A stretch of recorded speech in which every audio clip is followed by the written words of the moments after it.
So I was going to post this Wednesday, but it's really exciting, and, you know, I didn't want to wait. I have, like, so much information. I'm just going to kind of brain dump, and if you have any questions, message me. So let's start with the basics. What are Fae? Fae comes from a Greek and Roman word, both pertaining to that mean fate.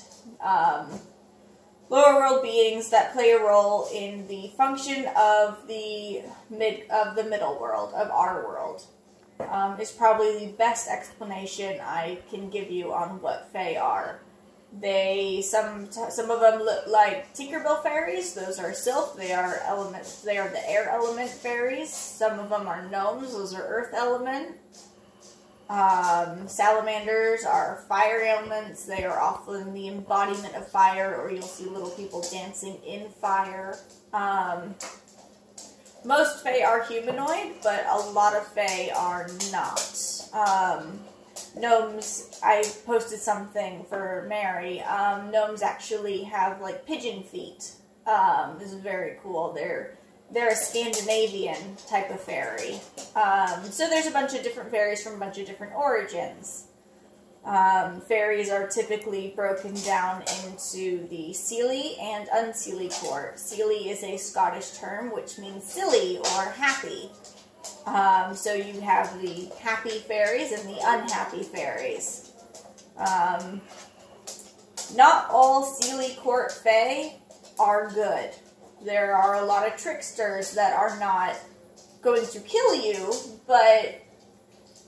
and usually stop before any serious harm happens, but they are troublesome. Boggarts are one of these. Boggarts are brownies that have been offended and become evil, in quotations, because they're not really evil, they're just grumpy. So there's a bunch of different categories of them. In the British Isles, Fae were thought to be your spirits of your ancestors, connected to the family or to the property. There's also mythological creatures like Kelpie, which are horses that would drown people, but they are technically a Fae because they are not of. They cause death. They pertain to fate. They guard waters. I'll go over each individual Fae eventually. It's a long series this is going to be. In the Norse tradition, there are two different types of Fae.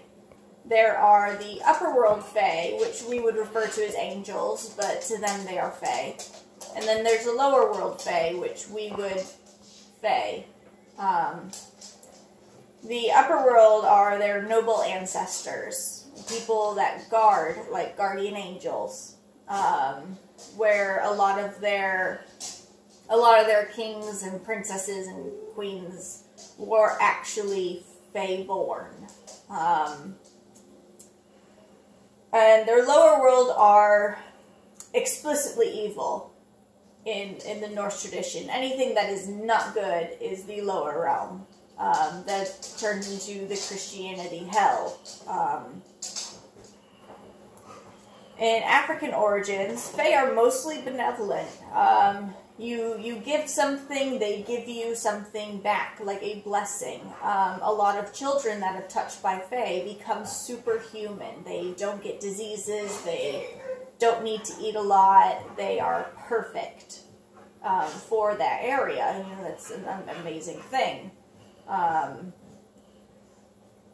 In other aspects of that religion, in West African culture, the bad Fae will possess children, which is eerily comparable to our British Isles and Celtic changelings, which replace children with their own, causing death, ruin of parents. They're just bad children.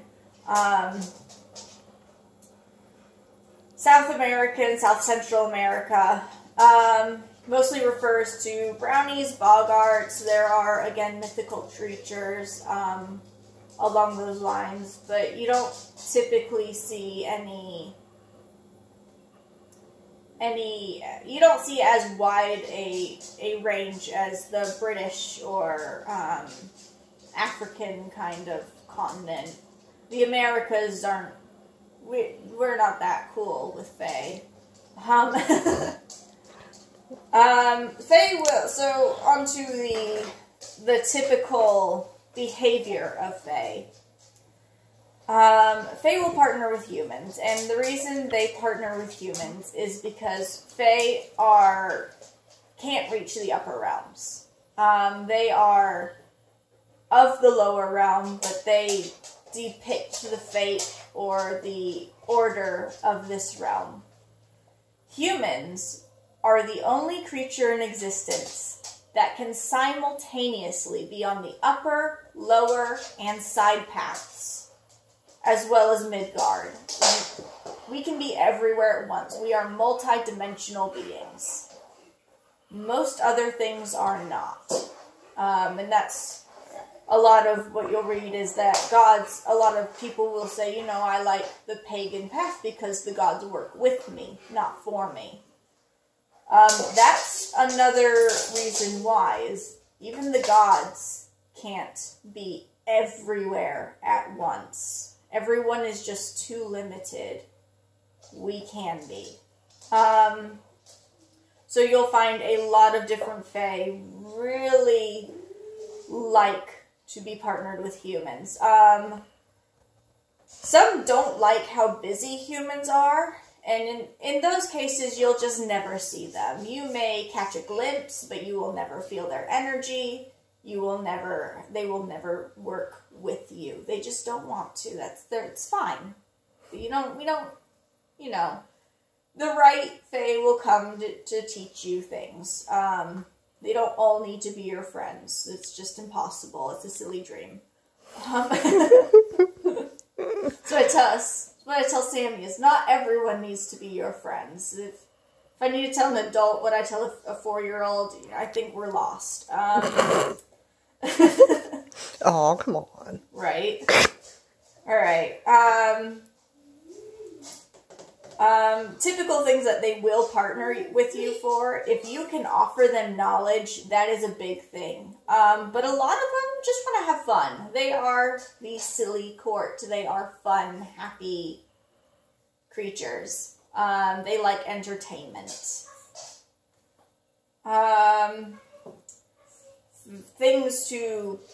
Gardens are a great place to put offerings. Fae will take the shape of small birds, small animals, chipmunks, mice, you name it. Anything that's little and runs around fast is usually what they go for.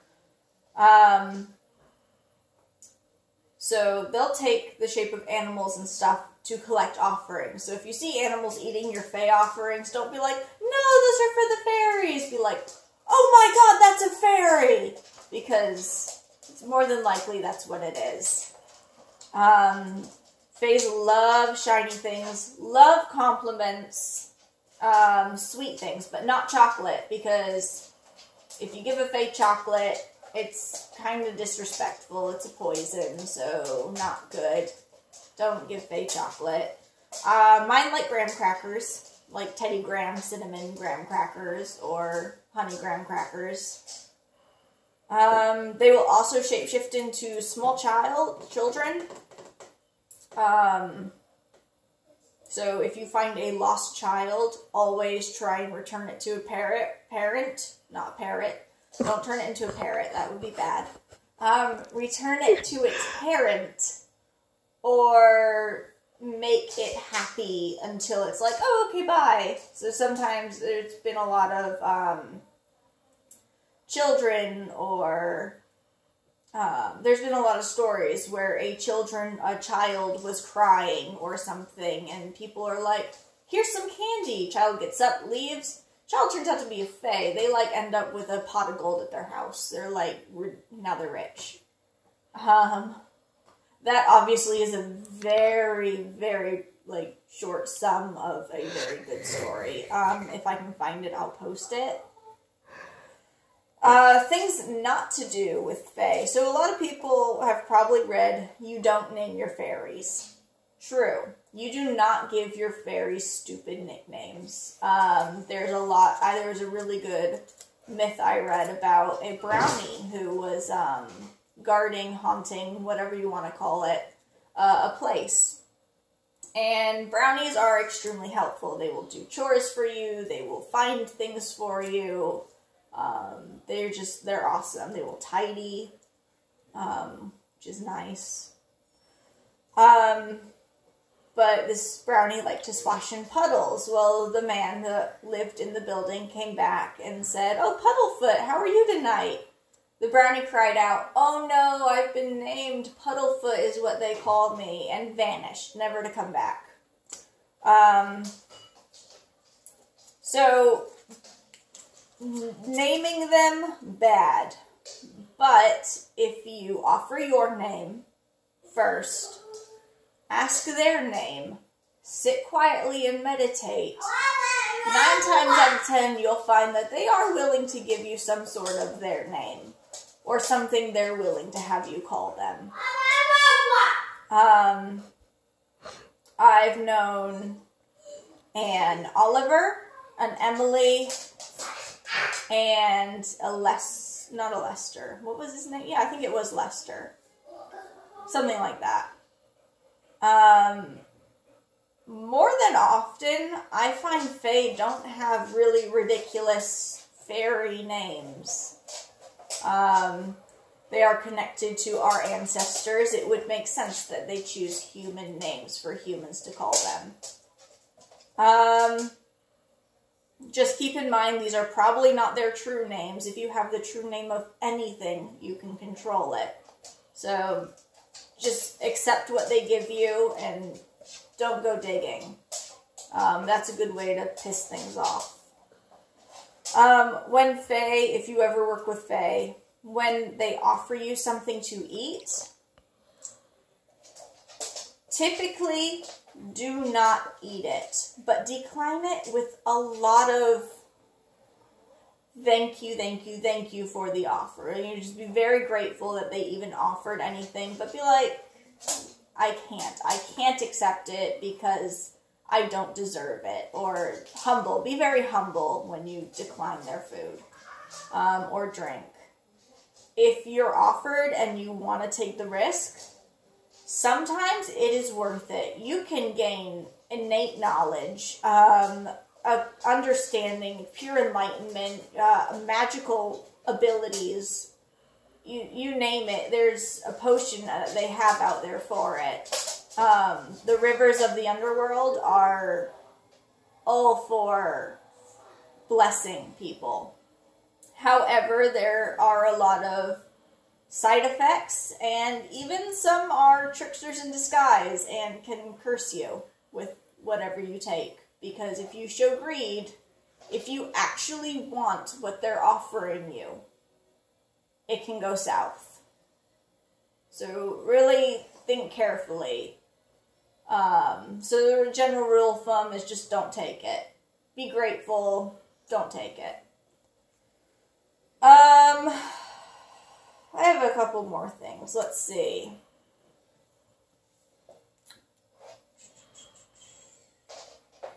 I don't remember where I left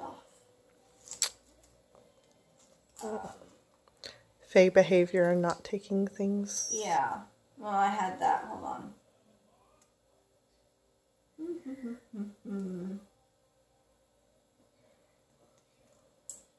Nope, I forgot where I was going with this.